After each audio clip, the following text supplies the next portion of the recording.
मैं इसके बारे में बताना चाहूँगा कि हमने एक स्पेस रिसर्च लैब जो है डेवलप की है, और अंकित नाम का एक लड़का है जो कि हमारा ही छात्र रहा है, और वो इंडियन स्पेस रिसर्च ऑर्गेनाइजेशन के जो साइंटिस्ट हैं उनके साथ जुड़ा हुआ है।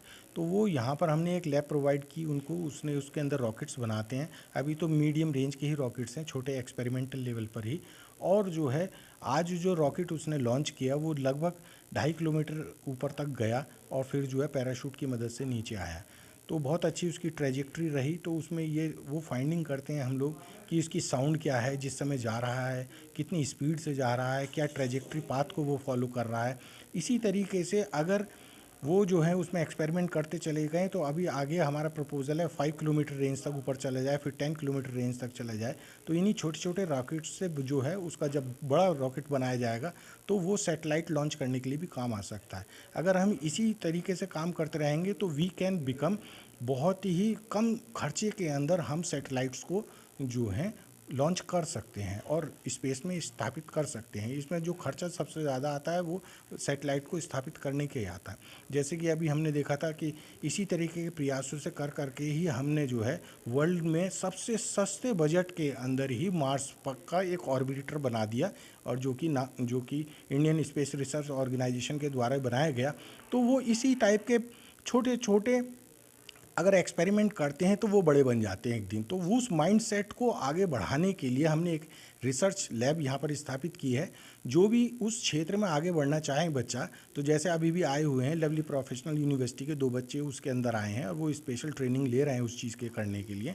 और वो जो है ऐसी पूरे ये लैब जो है एक तरीके का ये कह सकते हैं कि नॉर्थ इंडिया में सबसे पहले हमारे यहाँ इस्टेब्लिश हुई है, पूरे नॉर्दर्न में कहीं पर भी नहीं है। और पहला रॉकेट लॉन्च हुआ है नॉर्दर्न इंडिया का, फर्स्ट रॉकेट लॉन्च हुआ है जो कि रुड़की कॉलेज ऑफ इंजीनियरिंग के प्रांगण में आज हुआ है। छात्र से आपकी बात हुई होगी, छात्र आखिर उनके दिमाग में ये बात कहाँ से आई कि उनको रॉकेट लॉन्च करना चाहिए? क्या किसी फिल्म से उन्होंने ये प्रेरणा लिया, किसी से उन्होंने ये सीखा, या किस तरीके से उनके दिमाग में ये बात आई उस है? छात्र को मैं पर्सनली जानता हूँ, जब हम पहले भी यहाँ पर थे तो वो बच्चा जो है स्पेस में कुछ कार्य करना चाहता था, और जो है वो ये चाहता था कि हम लोग जो हैं रिसर्च के एरिया में कुछ आगे बढ़ें।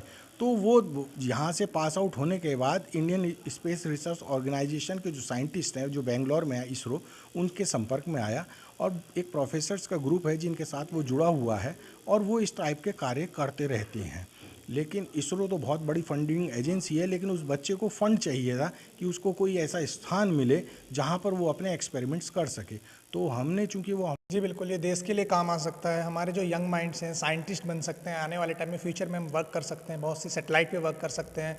आर्मी के लिए कुछ ड्रोन टेक्नोलॉजी, सैटेलाइट टेक्नोलॉजी, इस चीज़ों पे हम काम कर सकते हैं। रॉकेट लॉन्च बनाना या मिसाइल पे काम करना, एक तरीके से रियल साइंटिस्ट की तरह हमें वर्क करना होता है।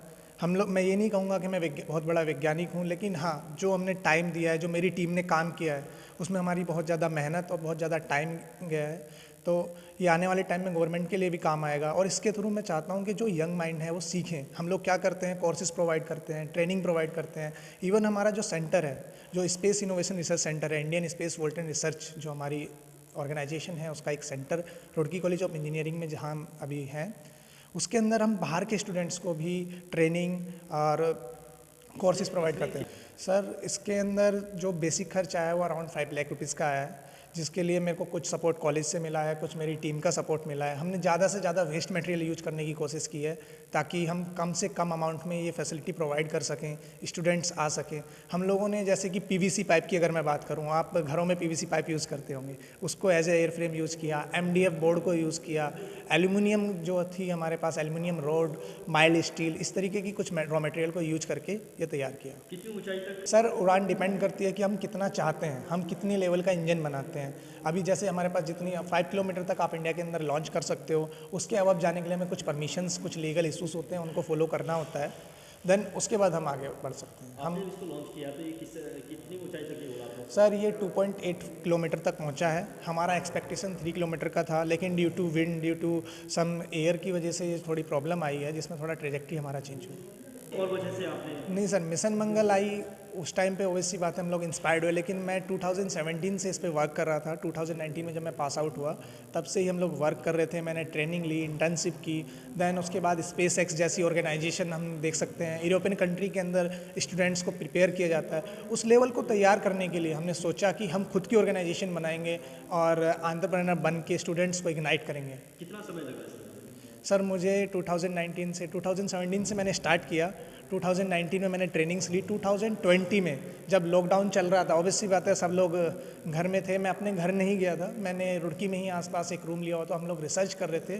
दैन 17 फरवरी 2020 को मैंने और अमिति सोनी जी ने, जो हमारे ISVR के फाउंडर हैं और मैं कंपनी का CEO और को फाउंडर हूँ, हम लोगों ने मिल के इस्टेब्लिश किया Indian space volt and research, अंतरिक्ष विकास कोष एवं अनुसंधान। उसके बाद हमने ये लैब प्रोसीजर किया कि हम स्कूल्स में जाएंगे, कॉलेजेस में जाएंगे, ज़्यादा से ज़्यादा लोगों को बताएंगे कि इस तरीके की लैब अपने स्कूल में, कॉलेज में लगाएं।